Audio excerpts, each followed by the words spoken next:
आइए सुनते हैं मुंशी प्रेमचंद जी की कहानी बड़े भाई साहब। मेरे भाई साहब मुझसे 5 साल बड़े थे, लेकिन केवल 3 दर्जे आगे। उन्होंने भी उसी उम्र में पढ़ना शुरू किया था जब मैंने शुरू किया, लेकिन तालीम जैसे महत्व के मामले में वह जल्दबाजी से काम लेना पसंद न करते थे। इस भावना की बुनियाद खूब मजबूत डालना चाहते थे, जिस पर आलीशान महल बन सके। 1 साल का काम 2 साल में करते थे, कभी कभी 3 साल भी लग जाते थे। बुनियाद भी पुख्ता न हो तो मकान कैसे पायदार बने। मैं छोटा था, वह बड़े थे। मेरी उम्र 9 साल की थी, वह 14 साल के थे। उन्हें मेरी तंबीह और निगरानी का पूरा और जन्मसिद्ध अधिकार था, और मेरी शालीनता इसी में थी कि उनके हुक्म को कानून समझूं। वह स्वभाव से बड़े अध्ययनशील थे, हरदम किताब खोले बैठे रहते और शायद दिमाग को आराम देने के लिए कभी कापी पर, कभी किताब के हाशियों पर चिड़ियों, कुत्तों, बिल्लियों की तस्वीरें बनाया करते थे। कभी कभी एक ही नाम या शब्द या वाक्य 10-20 बार लिख डालते। कभी एक शेर को बार बार सुंदर अक्षरों में नकल करते। कभी ऐसी शब्द रचना करते जिसमें न कोई अर्थ होता, न कोई सामंजस्य। मसलन एक बार उनकी कापी पर मैंने यह इबारत देखी, स्पेशल, अमीना, भाइयों भाइयों, दरअसल, भाई भाई, राधेश्याम, श्रीयुक्त राधेश्याम, 1 घंटे तक। इसके बाद एक आदमी का चेहरा बना हुआ था। मैंने बहुत चेष्टा की कि इस पहेली का कोई अर्थ निकालूं, लेकिन असफल रहा और उनसे पूछने का साहस न हुआ। वह 9वीं जमात में थे, मैं 5वीं में। उनकी रचनाओं को समझना मेरे लिए छोटा मुँह बड़ी बात थी। मेरा जी पढ़ने में बिल्कुल न लगता था। 1 घंटा भी किताब लेकर बैठना पहाड़ था। मौका पाते ही हॉस्टल से निकलकर मैदान में आ जाता और कभी कंकरियाँ उछालता, कभी कागज़ की तितलियाँ उड़ाता, और कहीं कोई साथी मिल गया तो पूछना ही क्या। कभी 4 दीवारी पर चढ़कर नीचे कूद रहे हैं, कभी फाटक पर सवार, उसे आगे पीछे चलाते हुए मोटर कार का आनंद उठा रहे हैं। लेकिन कमरे में आते ही भाई साहब का वह रुद्र रूप देखकर प्राण सूख जाते। उनका पहला सवाल यह होता, कहाँ थे? हमेशा यही सवाल इसी ध्वनि में हमेशा पूछा जाता था, और इसका जवाब मेरे पास केवल मौन था। न जाने मेरे मुंह से यह बात क्यों न निकलती कि जरा बाहर खेल रहा था। मेरा मौन कह देता था कि मुझे अपना अपराध स्वीकार है, और भाई साहब के लिए इसके सिवा और कोई इलाज न था कि स्नेह और रोष से मिले हुए शब्दों में मेरा सत्कार करें। इस तरह अंग्रेजी पढ़ोगे तो ज़िंदगी भर पढ़ते रहोगे और हर्फ न आएगा। अंग्रेजी पढ़ना कोई हंसी खेल नहीं है कि जो चाहे पढ़ ले। नहीं, ऐरा गैरा नत्थु खैरा सभी अंग्रेजी के विद्वान हो जाते। यहाँ रात दिन आँखें फोड़नी पड़ती है और खून जलाना पड़ता है, तब कहीं यह विद्या आती है। और आती क्या है? हाँ, कहने को आ जाती है। बड़े बड़े विद्वान भी शुद्ध अंग्रेजी नहीं लिख सकते, बोलना तो दूर रहा। और मैं कहता हूँ, तुम कितने गूंगा हो कि मुझे देखकर भी सबक नहीं लेते। मैं कितनी मेहनत करता हूँ, यह तुम अपनी आँखों से देखते हो। अगर नहीं देखते तो यह तुम्हारी आँखों का कसूर है, तुम्हारी बुद्धि का कसूर है। इतने मेले तमाशे होते हैं, मुझे तुमने कभी देखने जाते देखा है? रोज़ ही क्रिकेट और हॉकी मैच होते हैं, मैं पास नहीं फटकता, हमेशा पढ़ता रहता हूँ। उस पर भी 1-1 दर्जे में 2-2, 3-3 साल पढ़ा रहता हूँ। फिर भी तुम कैसे आशा करते हो कि तुम यूँ खेल कूद में वक्त गंवा कर पास हो जाओगे? मुझे तो 2 ही 3 साल लगते हैं। तुम उम्र भर इसी दर्जे में पड़े सड़ते रहोगे। अगर तुम्हें इस तरह उम्र गंवानी है तो बेहतर है घर चले जाओ और मज़े से गुल्ली डंडा खेलो। दादा की गाड़ी कमाई के रुपए क्यों बर्बाद करते हो?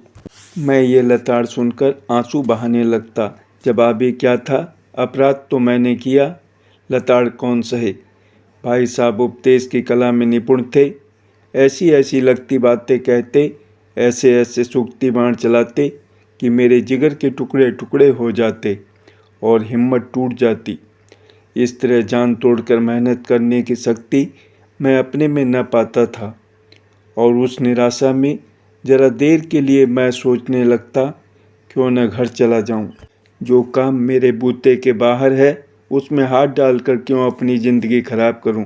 मुझे अपना मूर्ख रहना मंजूर था, लेकिन उतनी मेहनत, मुझे तो चक्कर आ जाता था।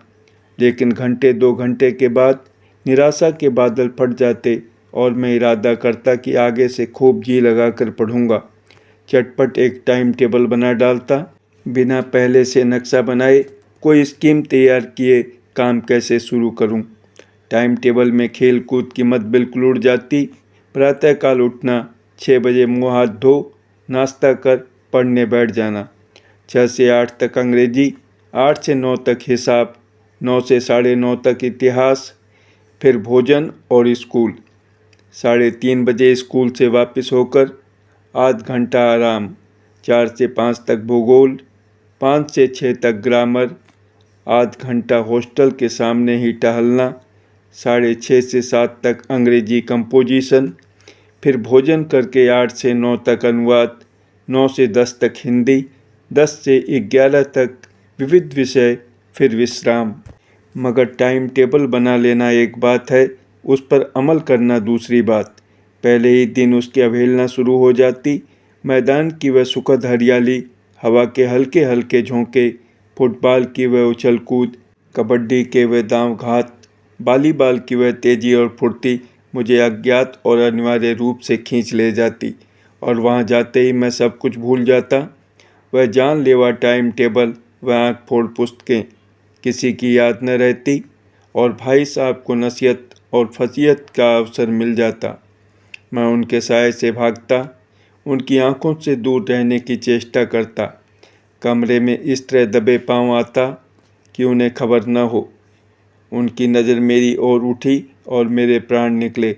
हमेशा सिर पर एक नंगी तलवार सी लटकती मालूम होती। फिर भी जैसे मौत और विपत्ति के बीच भी आदमी मोह और माया के बंधन में जकड़ा रहता है। मैं फटकार और घुड़कियाँ खाकर भी खेल कूद का तिरस्कार न कर सकता। सालाना इम्तिहान हुआ, भाई साहब फेल हो गए, मैं पास हो गया और दर्जे में प्रथम आया। मेरे और उनके बीच में 2 साल का अंतर रह गया। जी में आया भाई साहब को आड़े हाथों लूं। आपकी वह घोर तपस्या कहाँ गई? मुझे देखिए, मज़े से खेलता भी रहा और दर्जे में अव्वल भी हूँ। लेकिन वह इतने दुखी और उदास थे कि मुझे उनसे दिली हमदर्दी हुई और उनके घाव पर नमक छिड़कने का विचार ही लज्जास्पद जान पड़ा। हाँ, अब मुझे अपने ऊपर कुछ अभिमान हुआ और आत्मसम्मान भी बढ़ा। भाई साहब का वह रोब मुझ पर न रहा। आज़ादी से खेल कूद में शरीक होने लगा। दिल मजबूत था। अगर उन्होंने फिर फजीयत की तो साफ कह दूंगा, आपने अपना खून जलाकर कौन सा तीर मार लिया। मैं तो खेलते कूदते दर्जे में अव्वल आ गया। जबान से यह हेकड़ी जताने का साहस न होने पर भी मेरे रंग ढंग से साफ जाहिर होता था कि भाई साहब का वह आतंक मुझ पर नहीं था। भाई साहब ने इसे भांप लिया। उनकी सहज बुद्धि बड़ी तीव्र थी और एक दिन जब मैं भोर का सारा समय गुल्ली डंडे की भेंट करके ठीक भोजन के समय लौटा तो भाई साहब ने मानो तलवार खींच ली और मुझ पर टूट पड़े। देखता हूँ इस साल पास हो गए और दर्जे में अव्वल आ गए तो तुम्हें दिमाग हो गया है, मगर भाईजान घमंड तो बड़े बड़े का नहीं रहा। तुम्हारी क्या हस्ती है। इतिहास में रावण का हाल तो पढ़ा ही होगा। उसके चरित्र से तुमने कौन सा उपदेश लिया, या यूं ही पढ़ गए। महज इम्तिहान पास कर लेना कोई चीज़ नहीं, असल चीज़ है बुद्धि का विकास। जो कुछ पढ़ो उसका अभिप्राय समझो। रावण भूमंडल का स्वामी था। ऐसे राजों को चक्रवर्ती कहते हैं। आजकल अंग्रेजी के राज्य का विस्तार बहुत बढ़ा हुआ है, पर इन्हें चक्रवर्ती नहीं कह सकते। संसार में अनेकों राष्ट्र अंग्रेजी का आधिपत्य स्वीकार नहीं करते, बिल्कुल स्वाधीन हैं। रावण चक्रवर्ती राजा था। संसार के सभी महीप उसे कर देते थे। बड़े बड़े देवता उसकी गुलामी करते थे। आग और पानी के देवता भी उसके दास थे। मगर उसका अंत क्या हुआ? घमंड ने उसका नाम निशान तक मिटा दिया। कोई उसे एक चुल्लू पानी देने वाला भी न बचा। आदमी और जो कुकर्म चाहे करे, पर अभिमान न करे।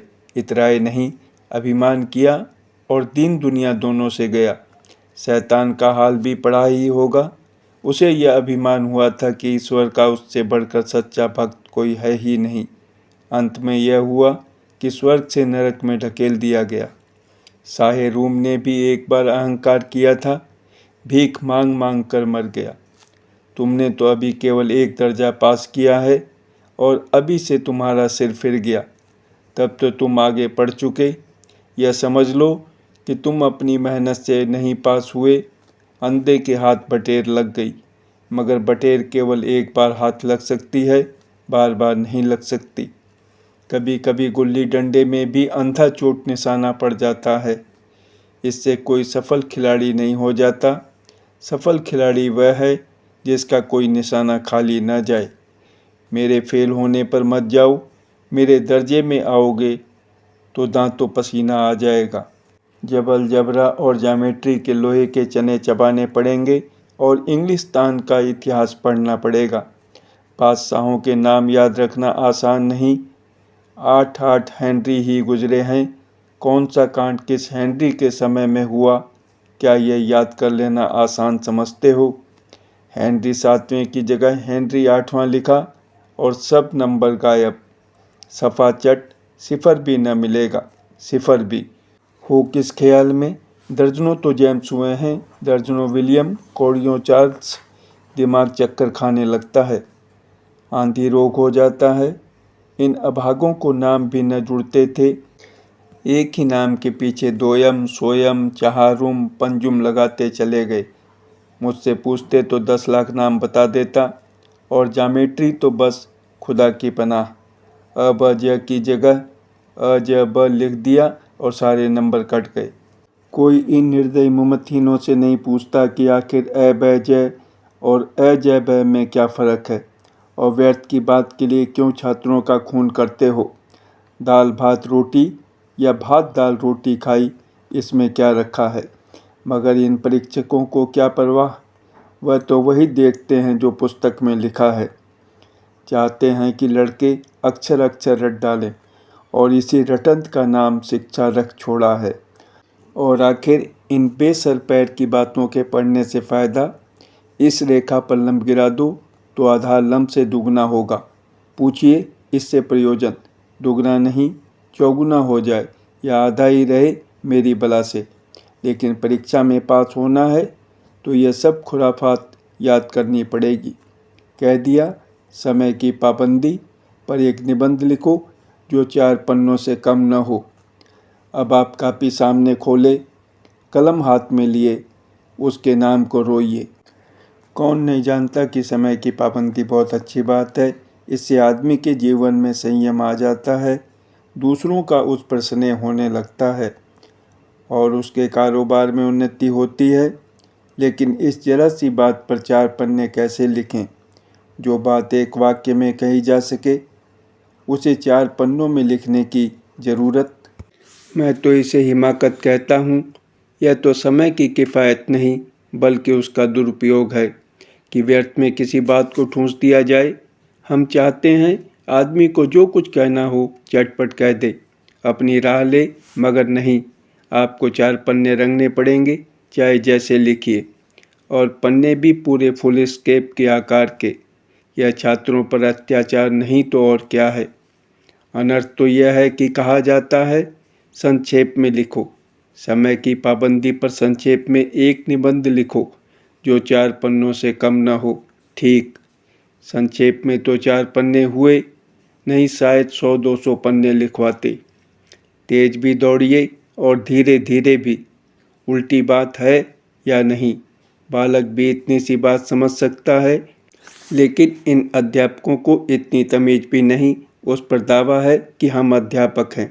मेरे दर्जे में आओगे लाला तो ये सारे पापड़ बेलने पड़ेंगे और तब आटे दाल का भाव मालूम होगा। इस दर्जे में अव्वल आ गए हो तो ज़मीन पर पाँव नहीं रखते। इसलिए मेरा कहना मानिए, लाख फेल हो गया हूँ लेकिन तुमसे बड़ा हूँ। संसार का मुझे तुमसे कहीं ज़्यादा अनुभव है। जो कुछ कहता हूँ उसे गिरह बांधिए, नहीं पछताइएगा। स्कूल का समय निकट था। न ईश्वर जाने यह उपदेश माला कब समाप्त होती। भोजन आज मुझे निस्वाद सा लग रहा था। जब पास होने पर यह तिरस्कार हो रहा है तो फेल हो जाने पर तो शायद प्राण ही ले लिए जाएं। भाई साहब ने अपने दर्जे की पढ़ाई का जो भयंकर चित्र खींचा था उसने मुझे भयभीत कर दिया। स्कूल छोड़कर घर नहीं भागा, यही ताज्जुब है। लेकिन इतने तिरस्कार पर भी पुस्तकों में मेरी अरुचि ज्यों की त्यों बनी रही। खेल कूद का कोई अवसर हाथ से न जाने देता। पढ़ता भी मगर बहुत कम। बस इतना कि रोज़ का टास्क पूरा हो जाए और दर्जे में जलील न होना पड़े। अपने ऊपर जो विश्वास पैदा हुआ था वह फिर लुप्त हो गया और फिर चोरों का सा जीवन काटने लगा। फिर सालाना इम्तिहान हुआ और कुछ ऐसा संयोग हुआ कि मैं फिर पास हुआ और भाई साहब फेल हो गए। मैंने बहुत मेहनत नहीं की पर न जाने कैसे दर्जे में अव्वल आ गया। मुझे खुद अचरज हुआ। भाई साहब ने प्राणांतक परिश्रम किया। कोर्स का एक एक शब्द चाट गए थे। 10 बजे रात तक इधर, 4 बजे भोर से उधर, 6 से 9:30 तक स्कूल जाने के पहले मुद्रा कांतिहीन हो गई थी। मगर बेचारे फेल हो गए। मुझे उन पर दया आती थी। नतीजा सुनाया गया तो वह रो पड़े और मैं भी रोने लगा। अपने पास होने की खुशी आधी हो गई। मैं भी फेल हो गया होता तो भाई साहब को इतना दुख न होता। लेकिन विधि की बात कौन टाले। मेरे और भाई साहब के बीच में अब केवल एक दर्जे का अंतर और रह गया। मेरे में एक कुटिल भावना उदय हुई कि कहीं भाई साहब एक साल और फेल हो जाएं तो मैं उनके बराबर हो जाऊं। फिर वह किस आधार पर मेरी फजीहत कर सकेंगे। लेकिन मैंने इस कमीने विचार को दिल से बलपूर्वक निकाल डाला। आखिर वह मुझे मेरे हित के विचार से ही तो डांटते हैं। मुझे इस वक्त अप्रिय लगता है अवश्य, मगर यह शायद उनके उपदेशों का ही असर हो कि मैं दनादन पास हो जाता हूँ और इतने अच्छे नंबरों से। अब भाई साहब बहुत कुछ नर्म पड़ गए थे। कई बार मुझे डांटने का अवसर पाकर भी उन्होंने धीरज से काम लिया। शायद अब वह खुद समझने लगे थे कि मुझे डांटने का अधिकार उन्हें नहीं रहा, या रहा भी तो बहुत कम। मेरी स्वच्छंदता भी बढ़ी।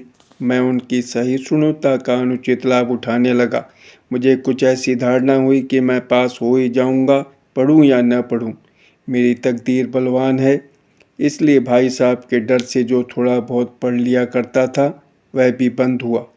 मुझे कनकौवे उड़ाने का नया शौक पैदा हो गया था और अब सारा समय पतंगबाजी की ही भेंट होता था। फिर भी मैं भाई साहब का अदब करता था और उनकी नज़र बचाकर कनकौवे उड़ाता था।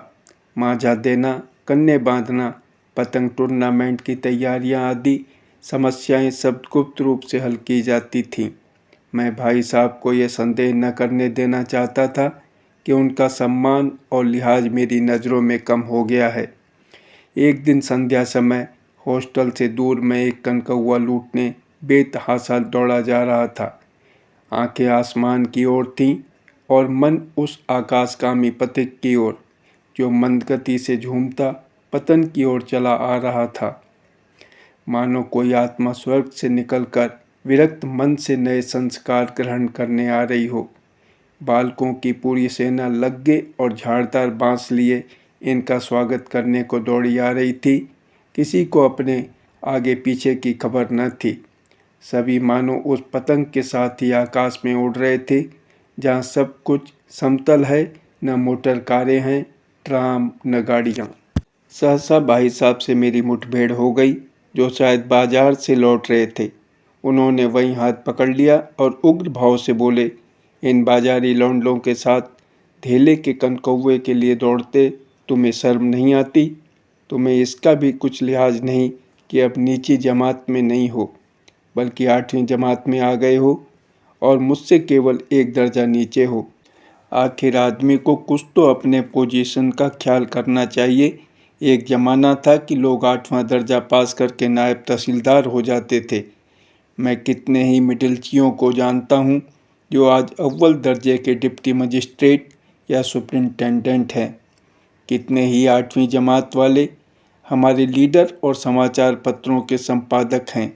बड़े बड़े विद्वान इनकी मातहती में काम करते हैं और तुम उसी 8वें दर्जे में आकर बाजारी लौंडलों के साथ कनकौवे के लिए दौड़ रहे हो। मुझे तुम्हारी इस कम अक्ली पर दुख होता है। तुम जहीन हो, इसमें शक नहीं, लेकिन वह जहन किस काम का जो हमारे आत्म गौरव की हत्या कर डाले। तुम अपने दिल में समझते होगे मैं भाई साहब से महज एक दर्जा नीचे हूँ और अब उन्हें मुझको कुछ कहने का हक नहीं, लेकिन यह तुम्हारी गलती है। तुमसे 5 साल बड़ा हूँ और चाहे आज तुम मेरी ही जमात में आ जाओ और परीक्षकों का यही हाल है तो निसंदेह अगले साल तुम मेरे समकक्ष हो जाओगे और शायद 1 साल बाद मुझसे आगे निकल जाओ, लेकिन मुझ में और तुम में 5 साल का अंतर है। उसे तुम क्या खुदा भी नहीं मिटा सकता। मैं तुमसे 5 साल बड़ा हूँ और हमेशा रहूँगा। मुझे दुनिया का और ज़िंदगी का जो तजर्बा है तुम उसकी बराबरी नहीं कर सकते, चाहे तुम MA और D.Litt और D.Phil ही क्यों न हो जाओ। समझ किताबें पढ़ने से नहीं आती, दुनिया देखने से आती है। हमारी अम्मा ने कोई दर्जा नहीं पास किया और दादा भी शायद 5वीं 6ठी जमात के आगे नहीं गए, लेकिन हम दोनों चाहे सारी दुनिया की विद्या पढ़ लें, अम्मा और दादा को हमें समझाने और सुधारने का अधिकार हमेशा रहेगा, केवल इसलिए नहीं कि वे हमारे जन्मदाता हैं, बल्कि इसलिए कि उन्हें दुनिया का हमसे ज़्यादा तजर्बा है और रहेगा। अमेरिका में किस तरह राज व्यवस्था है और 8वें हेनरी ने कितने ब्याह किए और आकाश में कितने नक्षत्र हैं, ये बातें चाहे उन्हें न मालूम हो, लेकिन हजारों ऐसी बातें हैं जिनका ज्ञान उन्हें हमसे और तुमसे ज़्यादा है। दैव न करे आज मैं बीमार हो जाऊं तो तुम्हारे हाथ पांव फूल जाएंगे। दादा को तार देने के सिवा तुम्हें और कुछ न सूझेगा, लेकिन तुम्हारी जगह दादा हूँ तो किसी को तार न दें, न घबराएं, न बदहवास हों। पहले खुद मर्ज पहचान कर इलाज करेंगे, उसमें सफल न हुए तो किसी डॉक्टर को बुलाएंगे। बीमारी तो खैर बड़ी चीज़ है, हम तुम तो इतना भी नहीं जानते कि महीने भर का खर्च महीने भर कैसे चले। जो कुछ दादा भेजते हैं उसे हम 20-22 दिन तक खर्च कर डालते हैं और फिर पैसे पैसे को मोहताज हो जाते हैं। नाश्ता बंद हो जाता है, धोबी और नाई से मुंह चुराने लगते हैं, लेकिन जितना आज हम और तुम खर्च कर रहे हैं उसके आधे में दादा ने अपनी उम्र का बड़ा भाग इज्जत और नेक नामी के साथ निभाया है और कुटुंब का पालन किया है, जिसमें सब मिलाकर 9 आदमी थे। अपने हेडमास्टर साहब ही को देखो, MA हैं कि नहीं, और यहाँ के MA नहीं, ऑक्सफोर्ड के। 1000 रुपये पाते हैं, लेकिन उनके घर का इंतज़ाम कौन करता है? उनकी बूढ़ी माँ। हेडमास्टर साहब की डिग्री यहाँ बेकार हो गई। पहले खुद घर का इंतज़ाम करते थे, खर्च पूरा न पड़ता था, कर्जदार रहते थे। जब से उनकी माताजी ने प्रबंध अपने हाथ में ले लिया है, जैसे घर में लक्ष्मी आ गई है, तो भाईजान यह गरूर दिल से निकाल डालो कि तुम मेरे समीप आ गए हो और अब स्वतंत्र हो। मेरे देखते तुम बेराह न चलने पाओगे।